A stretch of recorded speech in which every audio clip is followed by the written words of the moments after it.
and I will not have it. If I catch this man, I'm going to show him why I've been sad. I hate with passion Cinnamon Toast Crunch cereal. You hate to see it. My rookie of the year regardless. Prayers up for LaMelo. We still don't have the left side of the offensive line at all. Ryan Fitzpatrick is the savior of the Washington football team. CJ talked about the Washington football team having hope for the first time. My fellow Panthers fans, I'm here to tell you, there isn't a lot of hope for us. It is the most delicious cereal this mouth has ever tasted.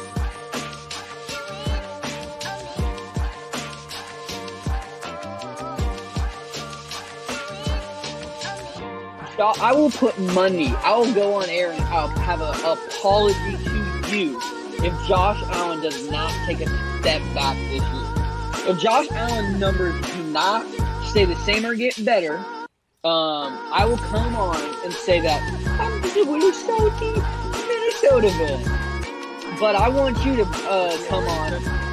Shake on it.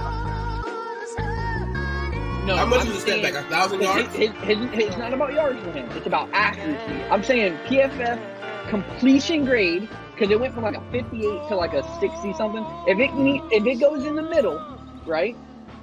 It goes in the middle or a little bit. I'm right, right?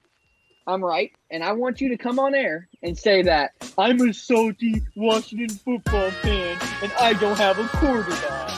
Remember that. All right.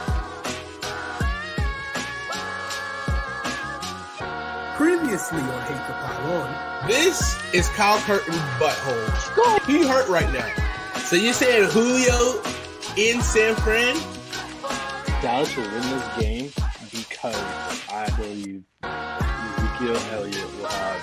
You're high! You said Ezekiel Elliott? You're high!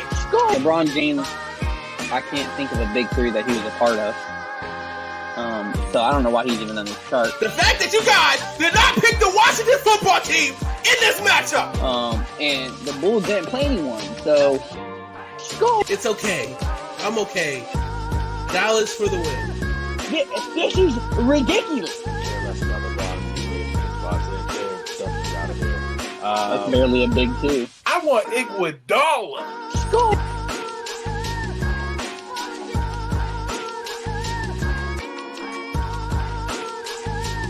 Previously on Hate to Pile On. Let's have a moment of silence for Earl Thomas and Josh Norman's career right now.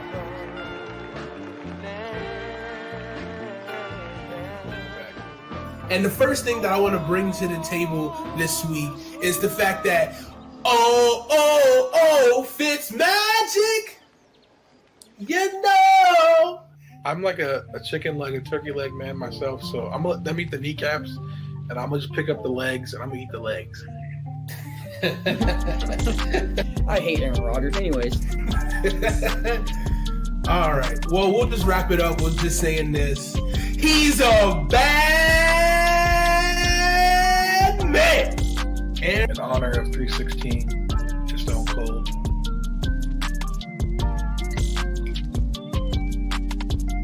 Okay. Big tugs. I like that energy.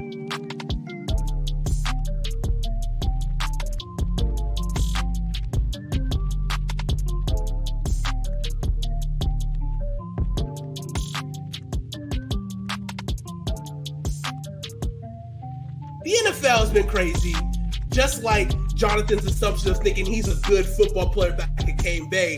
Let's just talk about this craziness of trading.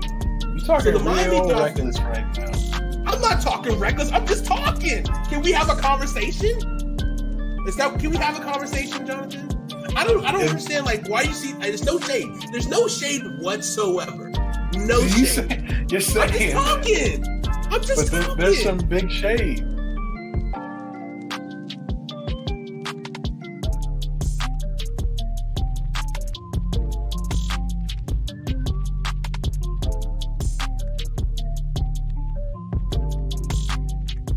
We are part of Five of a Kind, and we are smart, sexy, chunky boys.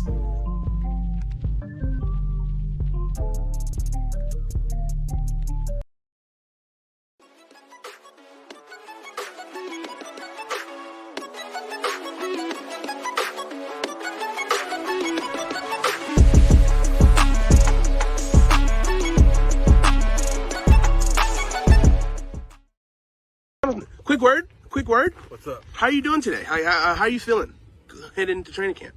I'm feeling pretty good, you know. I'm excited for the show tonight.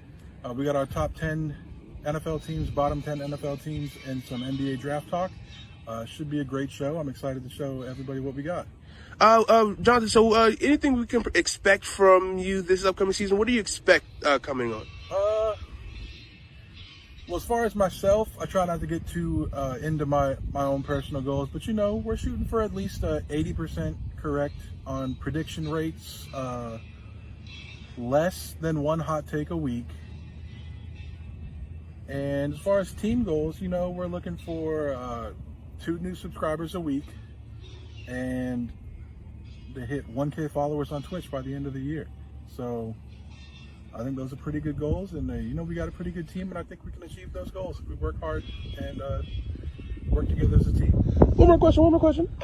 Yes, Jonathan, what have you been working on this off season? I've been seeing you have the, you guys are looking pretty good so far. Oh, you know, we've been in the lab. I would say that as far as the biggest thing we've been working on this off season, definitely be fantasy content. We should be rolling that out for you guys soon, and stay tuned for the Hate to Pylon Fantasy Draft coming soon to a Twitch channel near you. All right. No more questions. Okay. All right. CJ, big fan here. Hey, how you doing? I'm doing good. Thanks for asking. Yeah. I'm a big fan of you guys' content. Thank you much. What should I expect on the show tonight? Tonight, you could expect a lot of great things. We're just building up momentum into the season. We just want to have, good show after good show. Tonight, top 10 NFL teams we've done through all the position groups. Now we're down to the teams. And just some fun, some NBA draft stuff, as well. So it should be a fun show tonight. Okay. What should I expect from the show for the upcoming season? Upcoming season, you can expect a lot. You got a lot of stuff that we're going to do. Continue with the great analysis of the NFL, but also we're going to get into some watch-alongs. We're going to watch the games with us and have some fun with us and talk shit and get a chance to subscribe to us and pay us, and you can talk shit to us. Do that. Is there anything you've been working on specifically this off season? Yeah, honestly, I've been working on just make sure the show's a lot better this season. Want to think of some really cool ideas. I think the watch along is going to be a lot of fun. I want to get into commentating. CJ can commentate anything, and you damn right sure I can do that. So that's some people have said that something that you needed to be working on this off season is your homerism and favoritism towards your Washington football team. Any improvement in that area that we can expect for this season? I'm just going to stop you there. Listen, no favorites, just facts, and that's it. That's all for the question. All right. Thank you, CJ. Thank you. Yeah. And what's up, ladies and gentlemen, and welcome to the show. As you saw, we got a little walk-up theme here. Getting hammered by these reporters out here, just trying to do our thing. We're trying to do our job out here. But first things first, as you can see, a little bit of different setup here. We got a 2-for-1 today. This is interesting. But first of all, how are we doing today, people? How are we doing, everybody? Exceptionally well, CJ. How are you doing, Kyle? Better than I deserve. CJ, how you feeling? I'm giddy, man, and I'm super excited because we're ready. We're ready. NBA draft is going on currently as we speak, but we're down to our last ranking. So we're talking our top 10 and our bottom 10 teams right now today. And I'm super excited to get that out there for you guys. Last week we did the defenses, and that was a really good discussion. We kind of discovered some defenses that we liked and we didn't like, and we kind of worked through that process. But now, excuse me, excuse my raspy voice. Last night I was at a live event. Shout out to All Elite Wrestling. So much fun. Had a great time. Definitely screamed my way up. What is up, David? What's up? Appreciate you for hanging out with us. All right, so we got our top 10 and bottom 10 teams. David, you might like this list a little bit. You might not. You might not. You let us know. But all right, so we're going to start with our bottom 10. We're going straight to the bottom 10 because, you got to work your way up. You started from the bottom, and now we're here, right? All right, so our worst team that we have in our bottom 5 And it goes from the worst, the stinkiest city. We got Houston. I think we all can agree that Houston is going to be at the bottom of the fishbowl. Depending on what happens with Deshaun Watson. We're assuming that he will not be playing an entire season for the Texans. Even though he is at training camp right now, but they can't let him play the whole season. Can they? I don't think so. All right, so next at number 31, Detroit Lions. Will eating kneecaps be enough this season to get them some victories? We don't think so. Not at all. At number 30, their quarterback just showed up like 5 minutes ago. Like, what the hell are you doing, Mo? You know, practice started yesterday. We got the New York Jets. Zach Wilson, not a good start. Not a good start for yourself. Can he overcome that loss? I mean, he only lost a day. We can be frank. But is that Jets team good enough to be better than they were last season? Questions out. 29, the Urban Meyer Jacksonville Jaguars. Is Urban Meyer going to be a competent NFL coach, or will he have a run like Nick Saban did? Question that needs to be answered. And number 28, the laughingstock of the NFC East. Talking about the Philadelphia Eagles. Head coach who really kind of didn't deserve to be a head coach. Guy who kind of, I don't know if he's going to win the locker room, because I saw some reports already that people were kind of questioning him already in minicamps and OTAs. If you can't get people buying in at minicamps and OTAs, it's a long trek ahead. So from this bottom five, we got Houston, Detroit, the Jets, Jacksonville Jaguars, and Philadelphia Eagles. Do you guys agree with the bottom five right now that we have on this list? What do you guys think?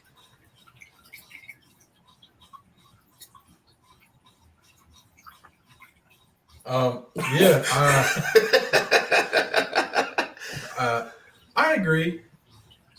The one team I think, well, maybe two teams that could vault themselves out of the bottom five are Jacksonville, because while there is questions there, they're a young team with a rookie NFL coach. They do have talent, specifically on the offensive end, and I think that could get them potentially out of the bottom 10, but more likely at least out of the bottom 5, maybe into that bottom 8, 9, 10 range. And then the Eagles, I mean, we've seen Jalen Hurts have success at the collegiate level. And he did win the locker room last year over Carson Wentz. So I think he can rally and get the guys behind him.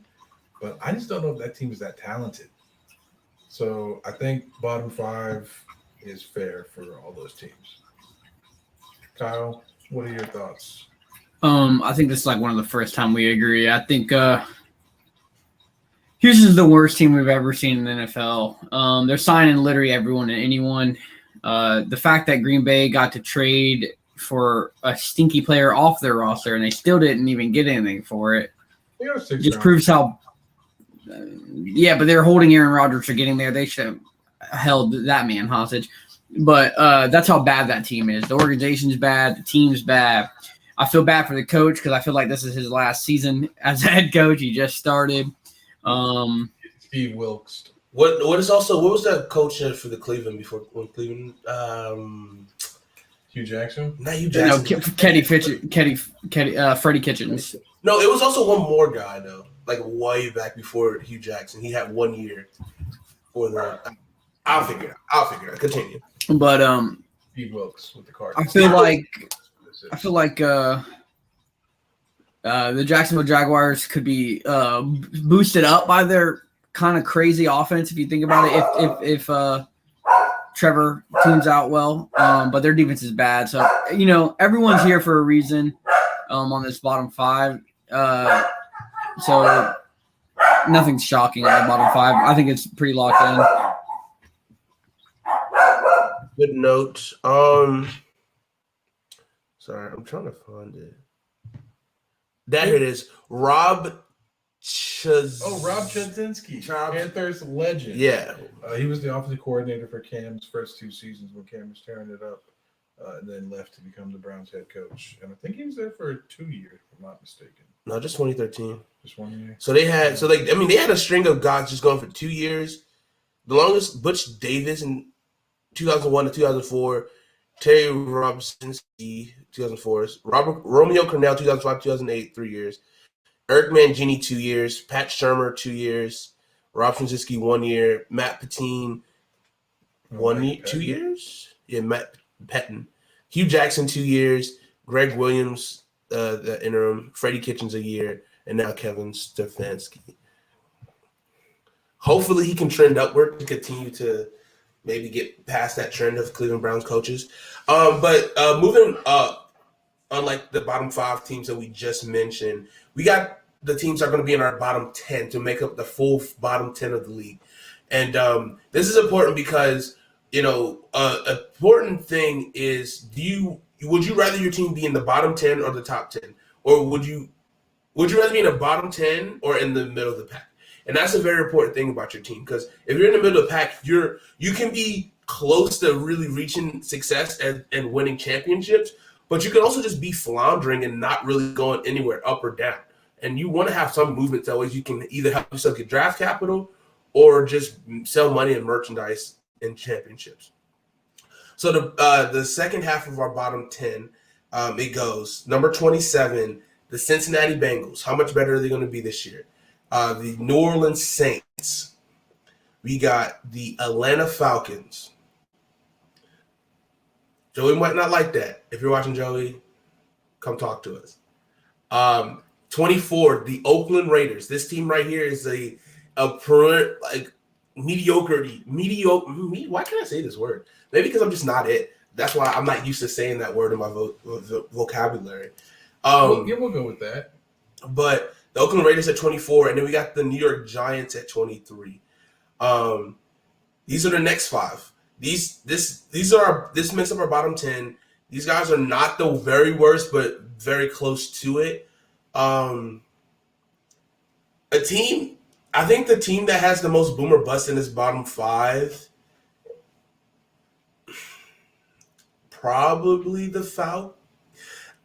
The Raiders? I want to say the Raiders, but yeah, the Raiders have who has a better offense though, Raiders or the Falcons?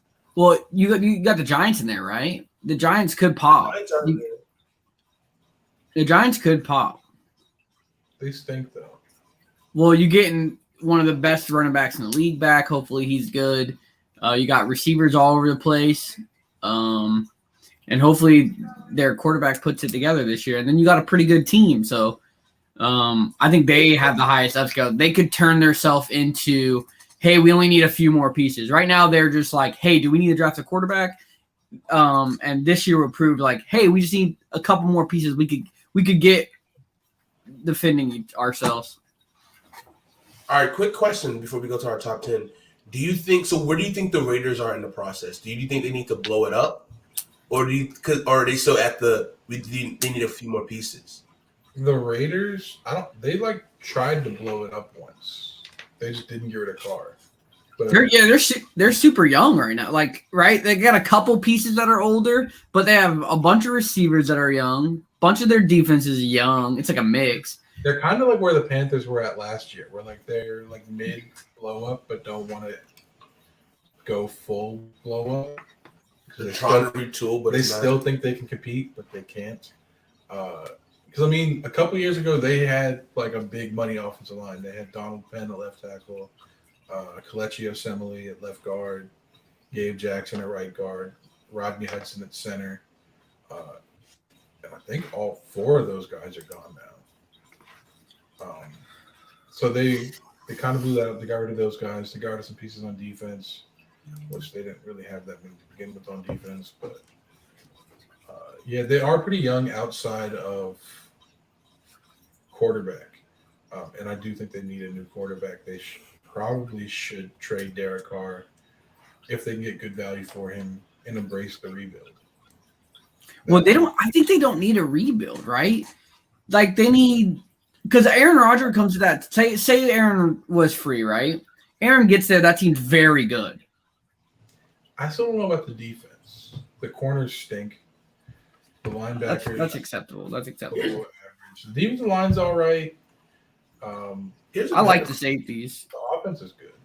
Do we trust Gruden? No. Is Gruden like? Is it like if you have a new coaching regime, could that team just be better overnight just based off the coaching and the culture? No, Derek Carr isn't going to get you there. I think Darren Waller's 30, right? Who? Yeah. Derek Carr? Waller's 30. Close. He might be 28 to 30, somewhere in that range. He's old. He's definitely older because he spent some time in the practice squad and missed some He was time. started the Ravens. He got drafted or signed with the 29. Ravens. So, like, your pieces are there, right? So, hopefully your offensive line shows up. Derek Carr isn't the guy. I don't care what anyone says. So, I don't see Derek Carr winning the Super Bowl. And I don't see that defense carrying him. There's only two options, really, in the Super Bowl. You have a guy who can win the Super Bowl as your quarterback, or you have a defense that can carry you. That's it. That's the two options that you have.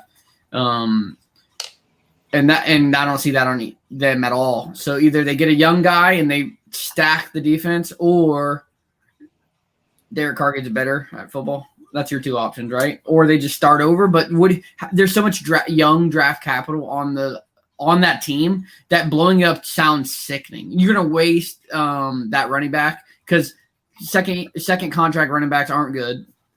I mean, I feel like Josh is already been wasted.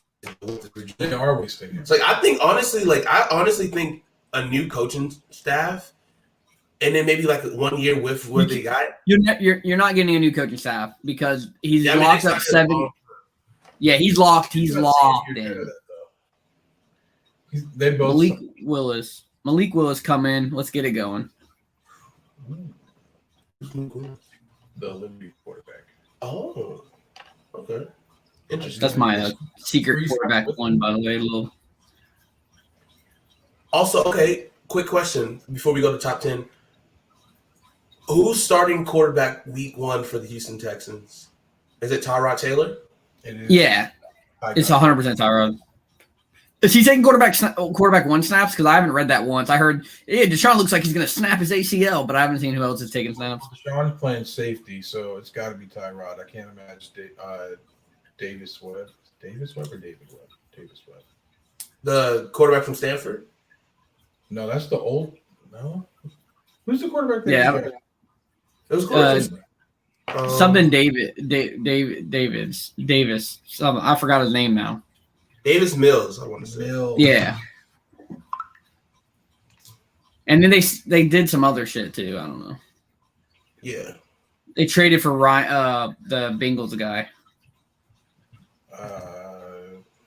Ripley or whatever. I don't fucking know. There's too many Bengals quarter. Finley. I don't know. Oh, Ryan Finley. Yeah. I mean, he's not terrible. He's not good. Yeah. Okay. All right. So now let's move on to our top 10 teams. I'm going to say quarterbacks. All right. So number 10, don't come for me. I don't want to hear it. I don't want to hear it. I don't want to hear it. Number 10, we got the Dallas Cowboys. Number 9, we have the Tennessee Titans.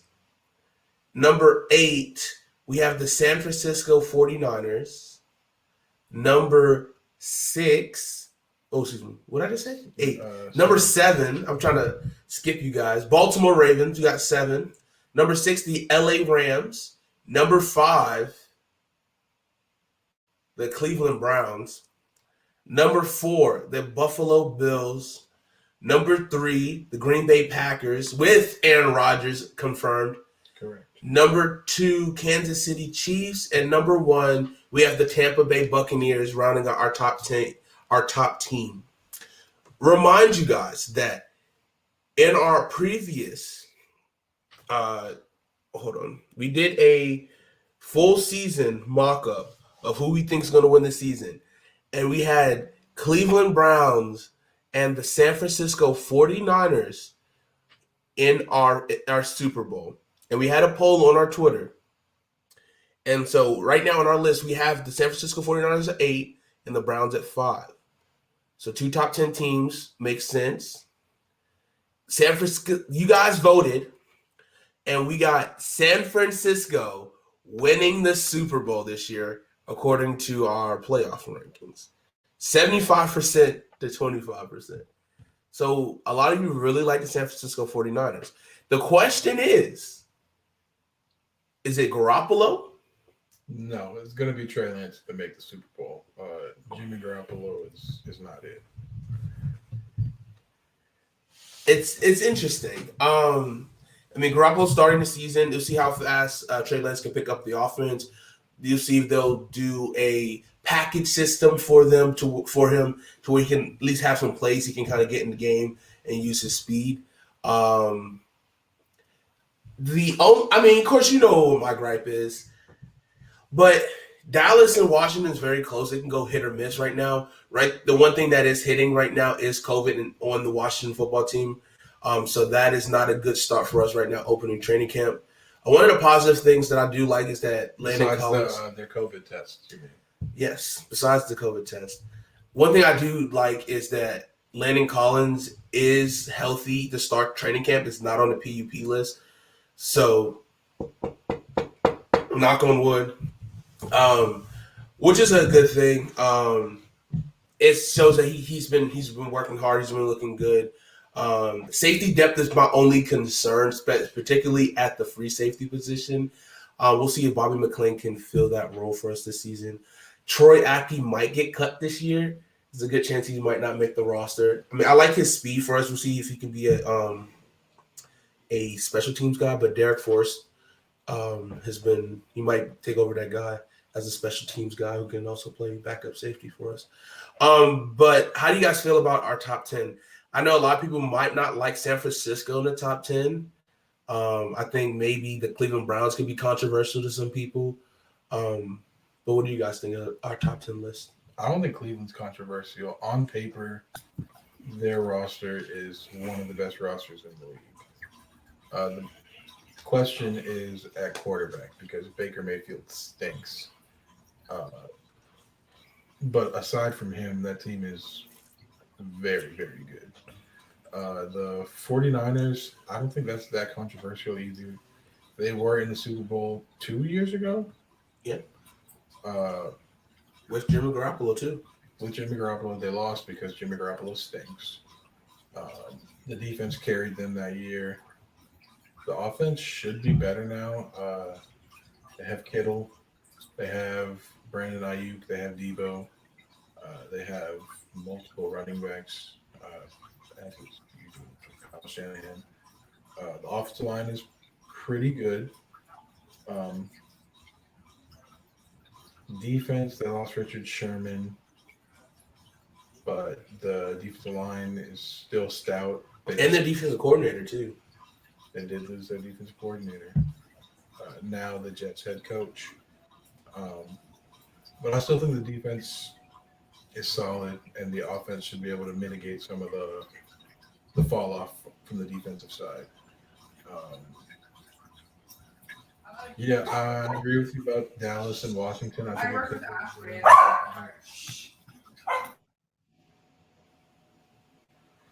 we're already seeing Washington get bit by COVID, and with them being one of the lowest vaccinated teams in the league, I can't imagine them lasting through the season without having another outbreak.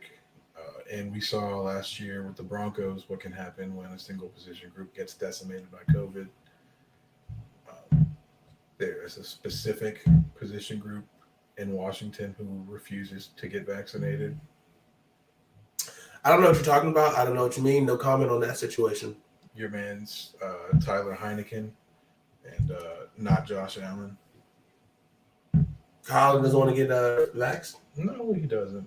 No, Kyle stinks. Him and Heineke are boys. It's an unfortunate situation that we're going through right now. I don't know, man. We have a lot of promise, and it feels like we're letting it go to waste. I'm a little disappointed, but we'll see how the season shakes out, man. We can put the team together, and we'll see what happens. All right. Any final thoughts on our top 10 teams? Vikings have the biggest chance to jump up this motherfucking list. All right? I am very cool. I'm very cool with sitting back, letting everyone say whatever they want. I don't think it's really fair for me to jump out and be like, look what we did. I'm not about that. I'm going to wait till we play. But our roster is pretty fucking solid. We have like 2 question marks. We signed a wide receiver 3, and the motherfucker out here getting beat by a second-year draft, KJ Osborne going absolutely nuts. Our defense is going to be stacked. We have Brashad Breeland as a 4th option. We're going to get some absolute studs at the beginning of the year. And if we get those wins, we're going to be top 5. We play the Ravens and the Browns in like first 4 weeks. I'm pretty sure it's a nut up or shut up. You know what I mean? So I think that we have the best chance to jump in the top 5 right off the rip. Like we have to show that, hey, we're ready to play some football. And if we do it, people are going to be talking about us being Super Bowl favorites. All right. I thought CJ was the favorite on this show. Hey, I just straight the homer facts. I mean, I think the Vikings. I mean, you've been drilling it into my head that I'm not Christian. Here, just that you made some good valid points for your team. Another good boomer bust team. We kind of been talking about this off air. I think is the Denver Broncos. If they can get like some solid quarterback play, I mean, that team at best could be easily a top 10. But the amount of talent that they have on defense and offense, it's unreal. Especially with Cortland Sutton coming back from ACL to pair with Judge Judy, Jerry Judy. I mean, that's a nice little combo, and that's just the tip of it. They still got Noah Fant at tight end. You got T.J. Patrick, Tim Patrick, Albert O, KJ Hamler. Running back, you got Melvin Gordon, Javonte Williams. That offense, if they can get good quarterback play, should be pretty good. That defense is going to be much improved, and I don't think Vic Fangio is going to allow a bad team whatsoever. Correct. They drafted Patrick Surtain Jr. They signed Kyle Fuller in free agency, so the secondary should be good. They still have Bryce Callahan, I think. They didn't trade Von Miller, right? No, Von Miller's still there. Okay. Von Miller and Bradley Chubb should both be healthy for the first time together. Knock on wood. For the first time, I believe, since Bradley Chubb's rookie season, this is his 4th now, I believe. Yeah. The defense should be stout. The offense has the ability to put up points, depending on quarterback play. Obviously, if Teddy Bridgewater is the quarterback, I won't be expecting many points because he also stinks.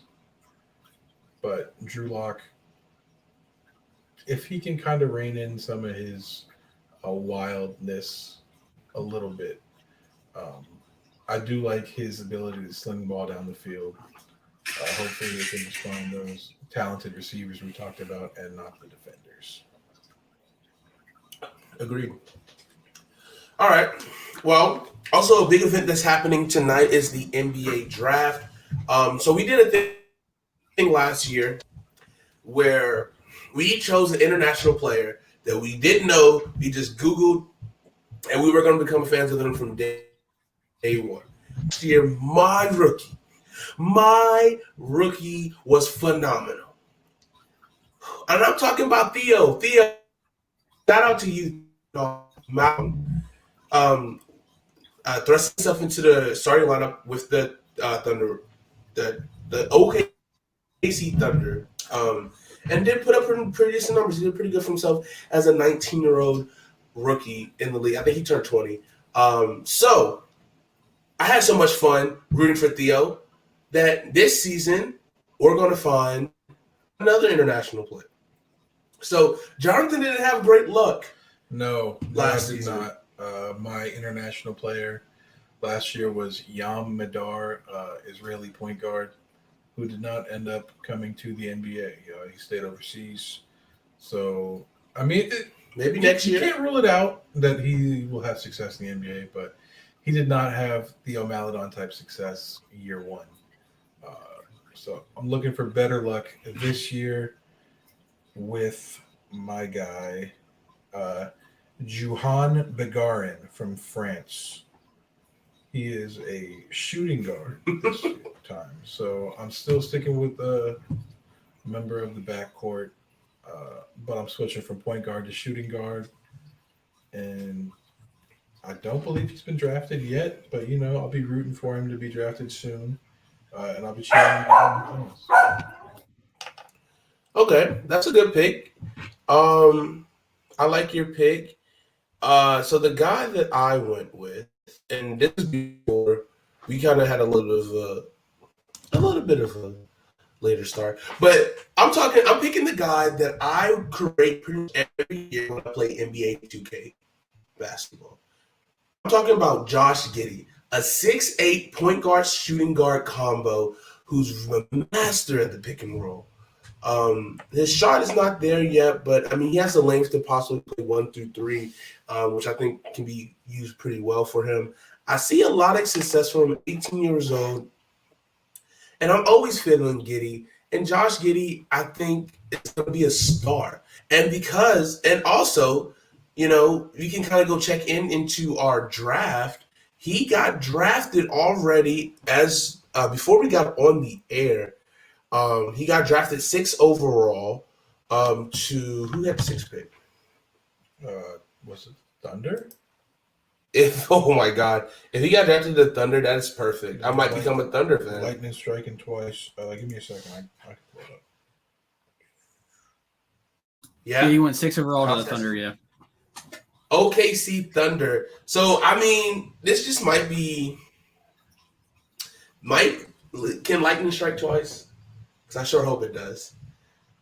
But this might not be good. They both play the same position. I'm both on the same team, so I'm a little nervous. But I'm fans of both of these guys. So Josh Giddey, Theo Maladon, I hope you guys are in the same backcourt together scoring dimes. Who knows? They could push him to the 2. They still have Shai Gilgeous-Alexander, though. Does he play 2 or 3? He plays the 1. Oh. He was hurt last year, which is why Theo was able to start the second half of the season. Okay. But hey, maybe he'll get traded and he'll blossom. Nah, he's their best player. Not him, but Theo. No, Theo might be 6 man. He could be the new age James Harden. He could be. Josh Giddey at the 2. He has the size. He could maybe play 3. That's true. And he could play them all. He could play them all. And that's we like versatility around here. So yeah, those are our guys. Just to recap a couple of the picks that happened right now. We are on pick 27, the Brooklyn Nets. Yeah. So the first pick, as expected, Cade Cunningham to the Pistons.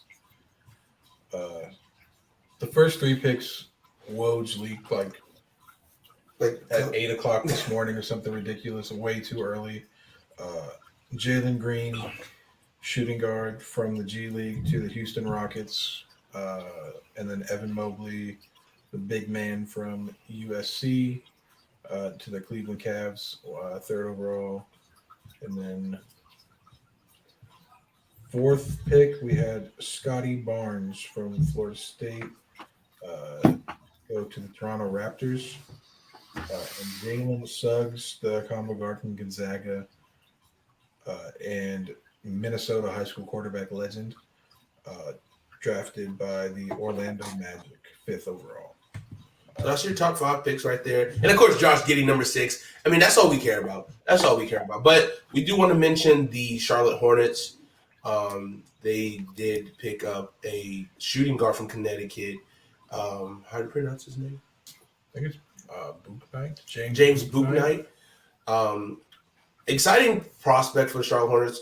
Hope to see him live this upcoming season. Him and LaMelo dropping dimes and buckets this upcoming season. So really exciting stuff. And then the Hornets traded a future first-round pick to I forget who it was from. The Knicks, I think. The Knicks, yes. for the 19th overall pick, and they selected big man Kai Jones out of Texas, which is perfect because the Hornets need big men. They did trade for was it Miles or Mason Plumlee earlier. I'm not sure. One of the Plumlees.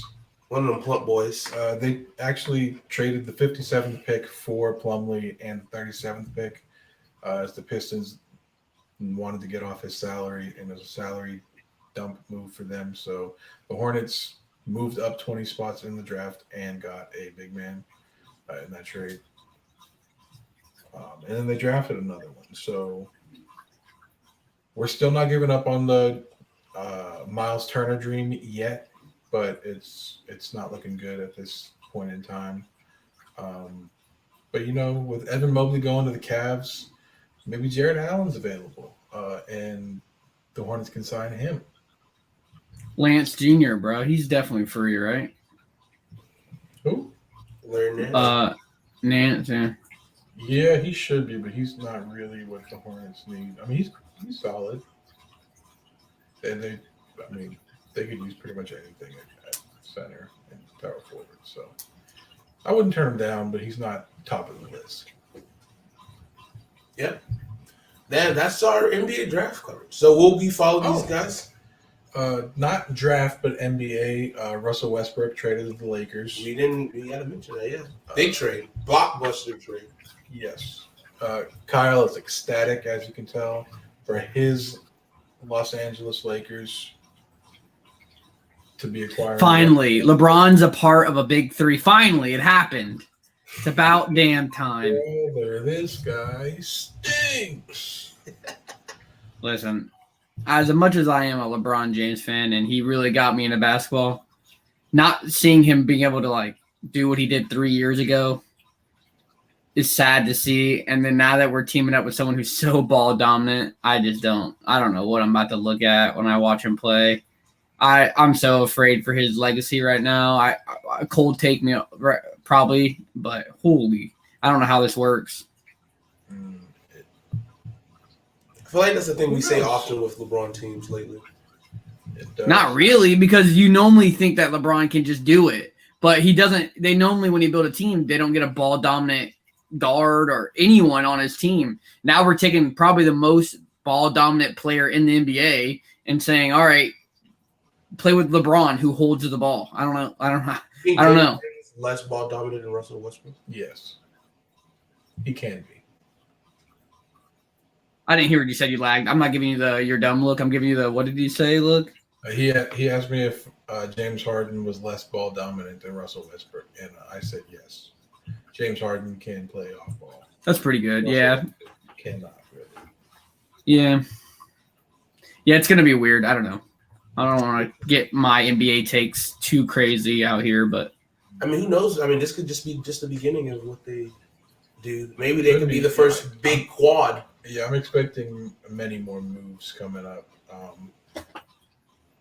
Who said it? Was it you that said, or did I read on Twitter that the Lakers probably they're thinking that the Lakers probably heard something's going on with Bradley Beal, so that's why they went in. And then Russell said that he wanted a fresh start, and he preferred the Lakers. So I wonder if they're blowing that team up. There was a report today that Beal didn't want to leave. Yeah, is that what it was? Okay, so I read something later today. I mean, that's the opposite of what they've been reporting for the last 3 years, though. So I mean, who knows if that's right? Yeah, but Westbrook to the Lakers makes sense. He's from California. Mm-hmm. Go home. It was like Paul George and Kawhi going to the Clippers 2 years ago now. Is that kind of move? So I can see why he wanted to go there. But yeah, I don't think the Lakers are done. I'm expecting more moves, even though they have to. They got rid of their bench. They need shooters. I don't know what they're gonna do. They have to trade though. They don't really have players to trade. Or who's a free agent right now? Is the Pacer guy a free agent? The white dude, or is he not? Who are you talking about? Tracy, whatever. I don't know. I was reading a couple of free agents. This is not my sport. Don't hold me to anything. I don't know. It's something with a T. I was seeing that Mick whatever. I don't know. I said that the Timberwolves are probably interested in him. I'll have to like find it, but I don't know who's a free agent. Like that's the craziest thing right now because like they need to fill a roster. Miles Turner. Maybe. No. I don't know. TJ McConnell. Yeah, it may be actually.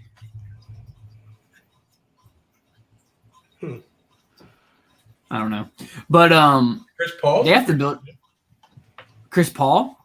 Yeah. But you wouldn't do that, right? You wouldn't bring that team. You wouldn't bring him to that team. Maybe if they hadn't made the Russell Westbrook trade. Yeah, that's what I'm saying. That doesn't make sense. You're gonna put another point guard when they need defenders now. Like Unless they trade Russell Westbrook To the Clippers. Suns. Oh wait, that's a Chris Paul's a free agent. I mean, they could do a sign and trade. They could. They could sign and trade Schroeder too. By the way, to the Bulls. You know that'd be sick. I don't know what the Bulls would give up, but Good question. Let's see. this is like some DeMar DeRozan's shit. Still a free agent, so they can still sign DeMar DeRozan. Oh yeah, it was that rumor that DeMar DeRozan and Kyle Lowry. go to LA. But Kyle Lowry's not going to come now. Russell Westbrook's there. Yeah. I think Rosen will go there. He was saying something he was liking some stuff on Twitter. I think he is interested to go to California. So it makes sense. He wants to go home. Was he still putting up buckets, or is he kind of washed? He stunk. I'm not gonna say stunk. He definitely took a way big step back since he got traded. Yeah. He's not the same guy. That Spurs team is not good. Stinky, yeah. A bunch of hoopers, no ballers. All right. Well, yeah, that's our NBA talk. So we're definitely keeping an eye out on these international players as they come this season. Also, quick note that trade's not finalized, but the Los Angeles Dodgers are finalizing a deal to acquire Max Scherzer and Trey Turner from the Washington Nationals. That sources say right now that it's 4 prospects involved in the deal, which happens to be their top 2 prospects in the farm system. So that's an interesting development to watch to see who happens to get traded. I mean, there's a lot of trades in MLB. We don't really talk baseball on this show, but I just thought that was a blockbuster trade. I'm sad to see Trey Turner leave, but it makes sense. The Twins are about to dump their whole roster, though. So we apparently, I don't know baseball that well. I ain't gonna say it, but we have 2 people on our roster right now that a lot of people are trying to get. Like a lot of people are trying to get. So we're the rumor is it's gonna be huge. It's gonna be a big trade because we have Barack. I can't say names. I'm not even gonna try it. But they're big hitters. People are trying to come get them right now, and we're just kind of like letting them play against each other. It's an exciting time in the NBA and exciting times in MLB. But we don't care about none of that. But what we care about, we care about the NFL. And we're back, baby. We are in training camp, as you saw at the beginning of the show. And we're going to do a little training camp report. It's been 2 days now. So it's only our second day out here. But so far, how we feeling? Kyle, you can go first with your Minnesota Vikings training camp report. This is, the tape grinders. You're gonna break football fans into 2 different guys. You're gonna break into your Sunday, your bar goer who goes and he watches the 11 starters play football, right? But that's casual fans, right? That's just casuals. We're tape grinders, right? We're tape grinders. So we like watching weird battles, right, guys? Yes. Just to prove my point, what's your favorite battle on the Panthers this year? What's your favorite battle? I would say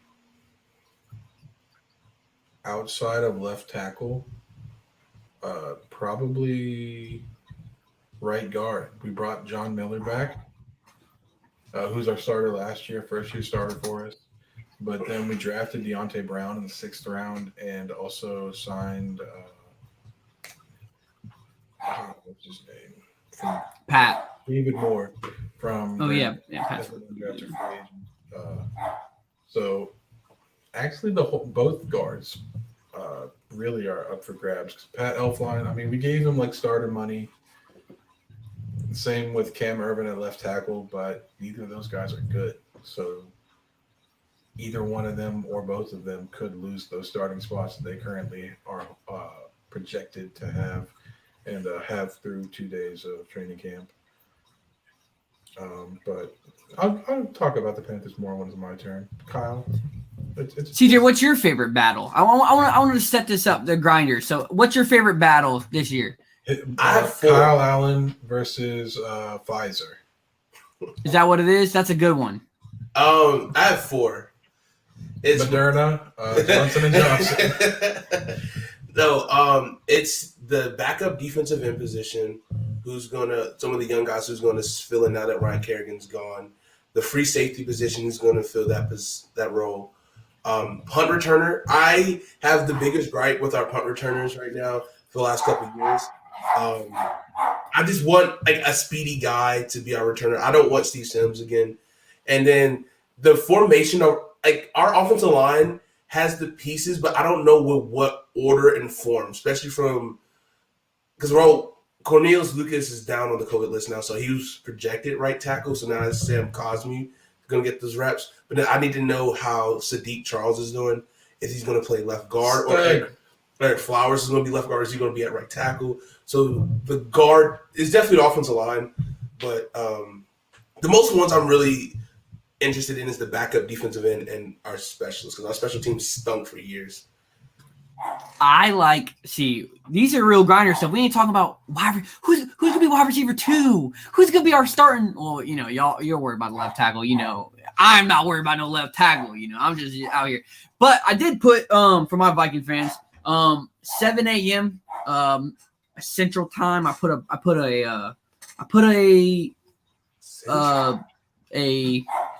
what are these things called? Words are losing me right now. I did a multiple choice question. I put a poll out there. I don't know why it took so long. A huge poll. It was for my Minnesota fans. I started it early. I had some good response. And these are the big ones for us. We have 3 battles that were important. Wide receiver 3, before I went on my rant earlier, we were worried about. Edge 2, because we just didn't really do much. We drafted some guys. We re-signed Weatherly, but Weatherly wasn't a starter when he was here. He was a rotational guy. And the most important part of our team is right guard 1. Cleveland played there last year after a bunch of people sucked. We re-signed Dakota Dozier, and we didn't do anything else. Well, we traded for Mason Cole. These are people you don't know who they are. Again, that's a bad thing. We went out there and we drafted someone this year, Wyatt Davis. Some were saying he was a first rounder. With some injuries, he fell to the 3rd, and we got him. We're testing some stuff out. Our offensive line coach kind of was the guy for Dakota Dozier, I would have to say. And he's taken a different role. We hired someone from the Washington football team. He is now our offensive line coach right now. And the first thing he did was take one of our best prospects and stick him at right guard, Oli Udo. And he looks pretty good. He did some. I did some tape grinding today from 2019 because I never watched him in the draft of that draft, and he has some good senior day highlights versus at guard against Montez Sweat. He kind of did pretty well against them. They had a good battle, but they put him at right guard, and he looked good. That's what I'm excited for, and that's what the Vikings fan. I had 169 votes, and 55% of my votes went to right guard 1, 40% went to edge 2, and 5% went to wide receiver 3. It's a great battle. Wyatt Davis is getting team 2 reps. Vikings like to make our rookies wait it out, earn their reps. So Dakota Dozier is getting 3rd team reps and also splitting 1st team reps, which I don't know what that means. That's a weird battle. And I'm happy about that. We got Cleveland, who looked decent, moving to left guard, back to the side of the line that he's used to. And we got Rashad Hill starting left tackle. Darrisaw had that groin injury, and he has not practiced in these 2 days. They said we're going to take him slow. I'm not worried about it. We're probably going to get Hill start for 2 days. So Vikings fans, calm down. They said they're going to take him slow. But we signed D.D. Westbrook. He's doing a kick return. You said it earlier. We had the worst special teams in the league last year. Until the Lions game week 17, we had 15 total yards on pretty much. We stunk. You know why your special team stinks? It's the curse of Cordero Patterson. It really is. But D.D. Westbrook he's pretty fast. B.D. Westbrook, some call him. Yeah, so it looks like he's gonna try some. We got Irv Smith, not Irv Smith, ISM. I can't say his name. I stuttered over it. We have ISM and KJ Osborne and the fastest backup running back in the league. Can't even say it. Nice little name. It's every camp battle that we were excited for looks good. We have Kirk dropping dimes. We have Harrison Smith getting a red zone fourth quarter comeback situation pick. I'm ready for the shoulder pads to come on. That would make sense. What did you say? What? What did you say? We don't care about if Kirk was dropping dimes. We didn't know if Kellen was putting it in the pond, Mon. Did I show that clip? See, so Mon threw a 40-yard bomb to ISM yesterday. ISM hit a little dance. Today wasn't the Mon show because Kirk just looked so good. Yeah, you know what I mean? Kirk's a savvy vet, So this man's out here balling, dishing, and diving. So Mon, he's learning. He looks more loose. We love it. I just want him to win quarterback too. But this is looking good. We had one of our in the words of Eric Kendrick, one of our meaty boys. He had a calf injury. He opted out last year. Everyone's getting worried. They weren't ready for him to do anything. This man was out here practicing the first 2 days when they said he was not even going to get in.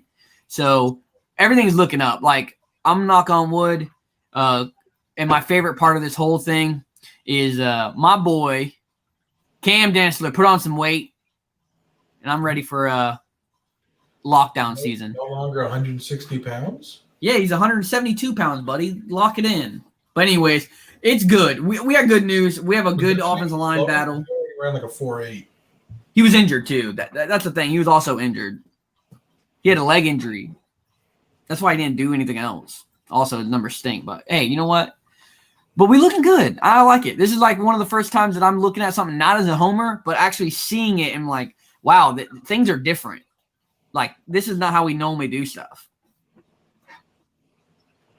All right, Jonathan, go ahead with your Panthers training camp report. All right. Well, if you ask me tomorrow, I could probably give you some better answers because we will be in Spartanburg to watch the Carolina Panthers' third training camp practice tomorrow. They're letting fans go there, right? Y'all can go and film. Yeah, I don't know if we can film, but we can definitely go and watch. That's what I meant to research. Yeah, look up because fans are filming all day at ours. I want some Darnold throws, man. Oh, that's gonna be must see. That's gonna be must see footage. I've got to see it. I haven't seen about these last 2 days. I haven't seen one clip. You do like a little report for us. You'll report for Hate to Pile On, and then we'll post the video up on our socials. That. But Darnie Don's been cutting up at practice. He's been dropping dots left and right. We need to make another group chat. We need to make another group chat for our clips. I don't mean to interrupt you. So that because I've seen Washington football team clips. I haven't seen any Panther clips. So you got to start sharing them, boys, for us. I think they're limiting cameras at Panthers. Because I have seen some clips, but not too much. Terrace Marshall Jr. flashes in early camp, balling out. He's healthy now. He was still dealing with the injury he suffered at LSU. I want to see earlier in the offseason workout period. Terrace Marshall versus J.C. Horn. I want to see that one-on-one in practice. Okay. Give me that in my veins, baby. We might see it tomorrow. So stay tuned for that, guys. But yeah, the starting offensive line, some people were upset about. Apparently, they thought it would be good for some reason. This is the Carolina Panthers. What did you expect?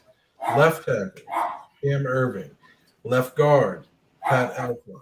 Center, Matt Paradis. Right guard, John Miller. Right tackle, the $87 million man, Taylor Moton. Fresh off his new contract signing. Yeah, the pretty much what should have been expected out of the Panthers. They did draft Brady Christensen as a tackle, but are playing him. They said they had a second-round grade on him as a guard, a third-round grade on him as a tackle. They did draft him in the third round and said they see him as a right tackle right now, which with Taylor Moton at right tackle means he probably won't crack in the starting lineup. Unless Taylor Moton moves to the left side, which they are dabbling with a little bit, nothing too serious yet, but that might be a possibility because our other options at left tackle are not great. Cam Irving hasn't really been good at any position he's played in the NFL yet. I guess center was his best position, but hasn't been good at left tackle. Greg Little, really good left tackle at Ole Miss a couple years ago. He's been very injury prone and not very good when he's gotten a chance in the NFL. Russell Okung was not re-signed. He was our starter last year. So left tackle is still very much a question. I'm not expecting anybody good to play there at any point this season. But Panthers, feel free to prove me wrong. Front office and players, one or both of you. Prove me wrong.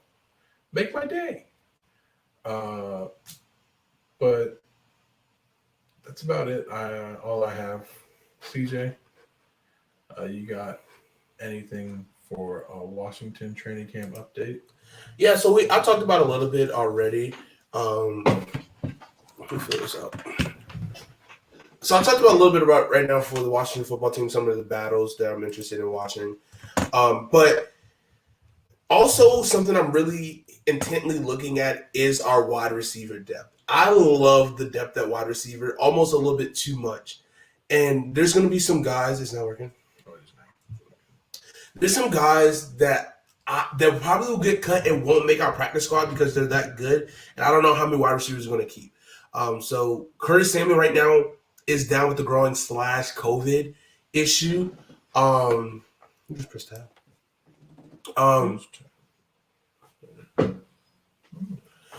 So that's concerning, but this is giving reps for guys like Cam Sims, Kelvin Harmon, who's come back from an ACL injury last year, has been looking good. The knee doesn't look like an issue at all whatsoever right now. AGG, Antonio Gandy Gibson, one of my favorite guys I like on this roster. We still got Adam Humphries, who's been kind of a wide receiver that's been getting a lot of reps, not reps, but a lot of targets because of the relationship he has with Ryan Fitzpatrick. So it's looking good for him. You got Dax Milne from BYU. He probably most likely be a practice squad guy. But Isaiah Wright and Steven Sims Jr., a lot of guys that we drafted in the last couple of years. No one's really shown out except for Cam Sims. He's performed in the playoffs last year. So I think he kind of has a little bit of that edge. So I'm excited to see what the final formation of that looks like. I want to see how John Bates does as tight end 2 and see if he can be productive, possibly getting – I mean, he's obviously going to be more of a blocking guy at first, but let's see if he can provide some extra something special in the passing game for us that we need at tight end 2. What's up? You signed a tight end 2 today. You saw that? Yes. I know who you're talking about. 6'5". Yeah, he's 6'5". He only played like 2 games at tight end, but he's a big pass catcher or something like that. I meant to bring it up, but y'all are busy watching a grown man touch each other today. So got hurt today in practice. That's what I saw, but I don't know if that's he just signed. But no, he signed another guy. I didn't really pay attention, but I saw the waiver wire of it. Let's see.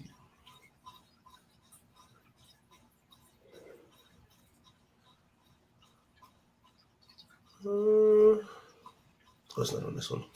But anyways, Yeah, so I'm really excited for the depth of the wide receiver. A guy that I mean, I've been hearing a lot of good things, and I'm really excited. Which you want to hear a lot of good things about your first round pick is Jamin Davis, playing with the ones. His speed has been the one noticeable thing that people have been enjoying about him. How well he's been flying to the ball, flying around. So that's something that we needed. We desperately needed at linebacker. So we just hope he can pay dividends in the coverage game. We'll see how Landon Collins plays as well.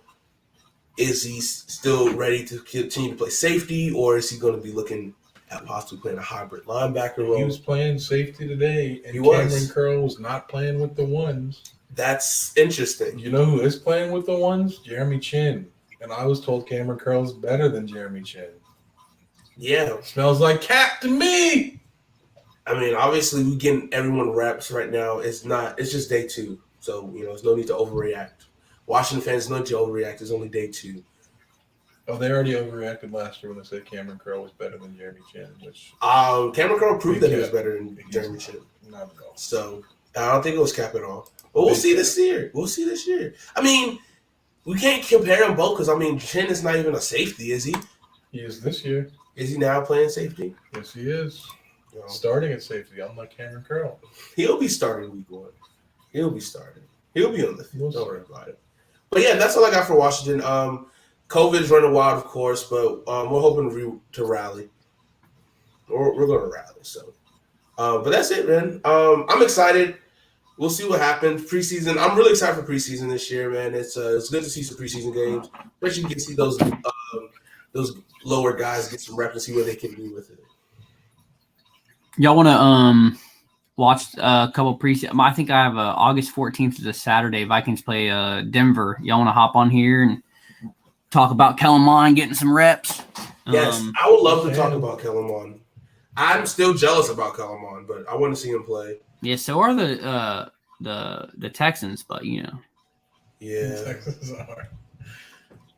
So yeah, man, we'll definitely do that. I'm down for that. A little preseason watch along to get us into the groove of everything. Scout some players, see who could possibly be a cut and be a late ad. Yeah, we'll see if CJ can commentate anything.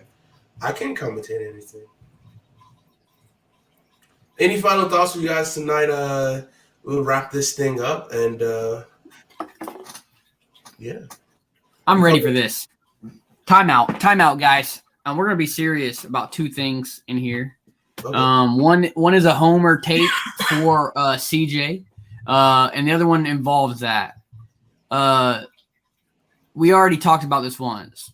To make this non-political as possible, when you're thinking about your football team and wins and losses, the only way to make sure that you're on the field and your teammates get paid is if you're vaccinated, right? So the only way that you can bet on and hedge your bets is to get the vaccine. So when I look at it, I'm pro-vax, but I don't care. I don't care what your stance is on it. Whatever, that's your right, and I believe that. But if you're thinking about how many wins your team can get, and if you can get to the Super Bowl, and you're not thinking about this shot, you don't care about wins. Very clearly. Now it's your personal right to think that your personal freedoms are more important than wins. But I don't know if I want you on my football team if you do not want wins that bad. When our offensive line coach wouldn't get the vaccine, the first thing I thought was, man, I can't believe they're firing him. I think, wow, he doesn't want to be here and help us, because there's a lot of things I would do to win a Super Bowl and watch my team win. And a couple things that definitely go against my will.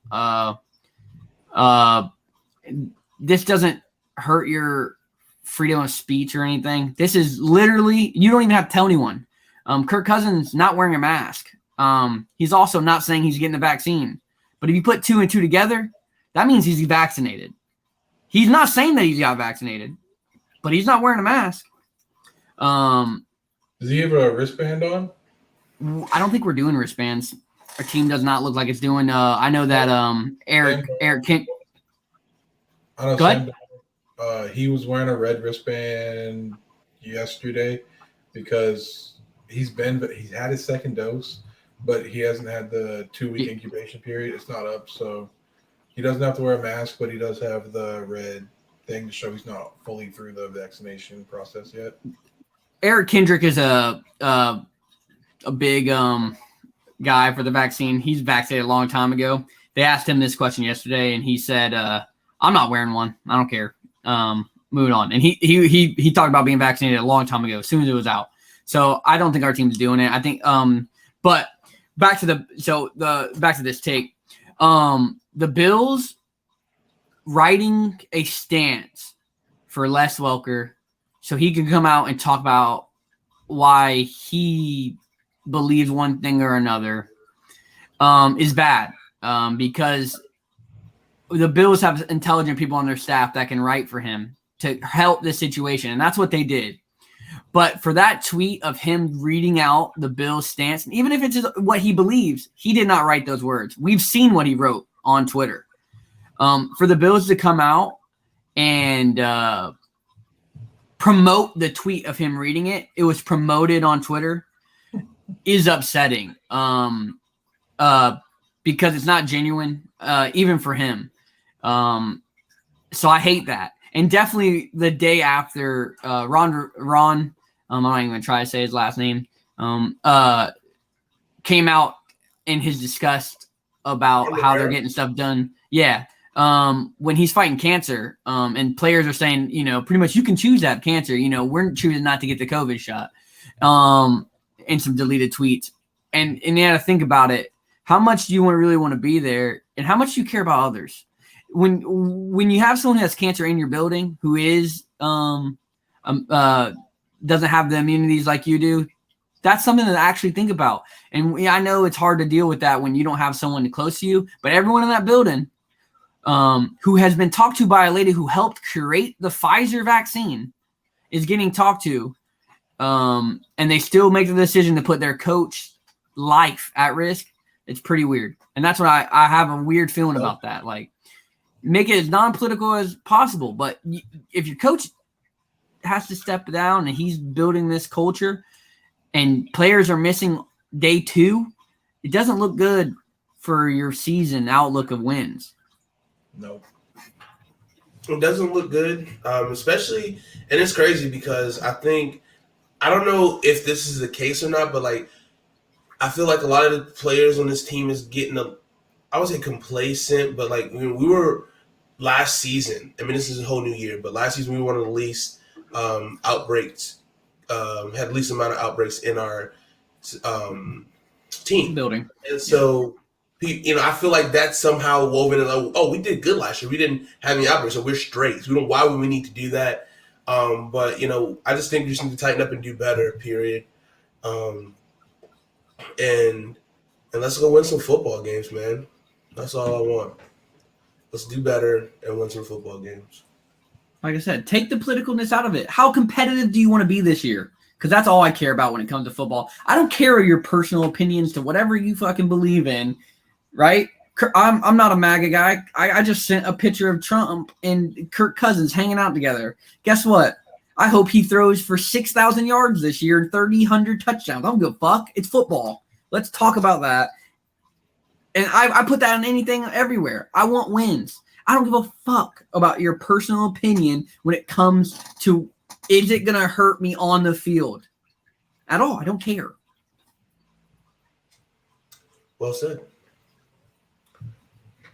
Any final words before we wrap it up? I think that's a good way to end it. I mean, I think vaccination is important. I think we should just, I think players need to get it if they really care about winning and being a part of everything, about being a part of the season. I mean, it's the thing. It's not like a new thing. It's not a new concept. No, vaccination's been around for a long time. Yeah. But be a good teammate. Be a good person. Be a good neighbor.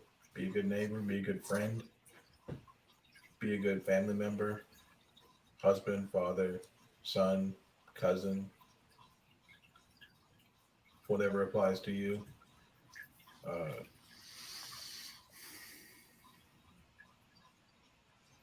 Yeah, it just doesn't make sense to me how they can say they don't. People can say they don't want the vaccine because it kills people, but they're open to getting COVID, which actually does kill people. Uh, what are we doing here? It doesn't make sense. But that's about all I got. And expect some content from training camp tomorrow. Yes, we'll be there. Should be a fun day. We'll see how much sleep we'll be on when that happens. Yeah, expect a lot more content for us. Month of August is going to launch off us going crazy for you guys. We got some wrestling content, a little wrestling vlog that we got from yesterday's show. We also have we're going to be still finishing up part 3 of MDK Nick fucking Gage documentary, some deathmatch wrestling, so that's up to come as well. Fantasy football, we're getting that league squared away, ready to go for you guys, and some watch-alongs as we talk about some preseason football, NFL, and much, much more, guys. So thank you guys for watching tonight. Thank you for hanging out. I've been CJ. This is Jonathan. That is Kyle. Everyone have a great rest of your night, and we will see you next week. Peace out, everybody. Peace.